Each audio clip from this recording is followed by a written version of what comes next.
What's up, guys? Heading to Tomahawk for my first race of the season. Got new graphics on the bike, all ready to go. VP suspension, and I'll see you when we get to the track.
Degrees outside. Thank God for the heater in the camper.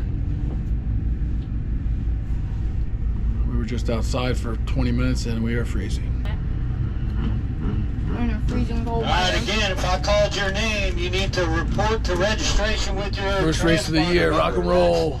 Dominic Cordero, Jeffrey DeHaven.